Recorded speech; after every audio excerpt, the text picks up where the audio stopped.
తమిళ్లో కూడా హీరోలు భారీ రెమ్యూనరేషన్ తీసుకుంటారు, కరెక్టే.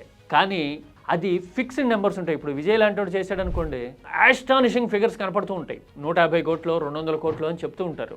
అంటే ఆ సినిమా ఖచ్చితంగా 400 కోట్లు వసూలు చేస్తేనే బ్రేక్ ఈవెంట్ టచ్ అయ్యే పరిస్థితి వస్తుంది. అంతవరకే దానికి పరిమితం. అంతేగాని మొత్తం ప్రొడక్షన్ని కబ్జా పెట్టేసి మేము లేకపోతే సినిమా నడవదు అనే పరిస్థితి తమిళ్ హీరోలు క్రియేట్ చేయలే ఇంకా, బై గాడ్స్ గ్రేసో లేకపోతే అక్కడ ఉన్న మార్కెట్ వల్ల.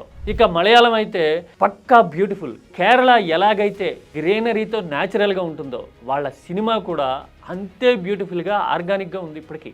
ఎందుకంటే వాళ్ళు కాళ్ళు నేల మీద ఉంటాయి.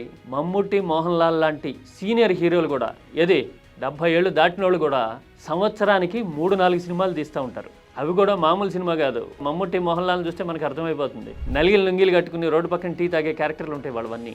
అంటే పక్కాగా మన లైఫ్లో ఎలాంటి క్యారెక్టర్స్ ఉంటాయో, మనం ఎలాంటి పరిస్థితుల్లో బతుకుతున్నామో మన హీరోలు కూడా అలాంటి వాళ్ళే అనే దగ్గరతనం, కల్చరల్ ఇంటిగ్రిటీ, అన్నిటికీ మించి సినిమాతో ఇంటిమసి మలయాళంలో మెయింటైన్ అవుతూ ఉంది. అందుకోసమే మలయాళం సినిమా స్టార్ హీరోలు ఉన్నది కూడా 25-30 కోట్లతో కంప్లీట్ అయిపోతుంది.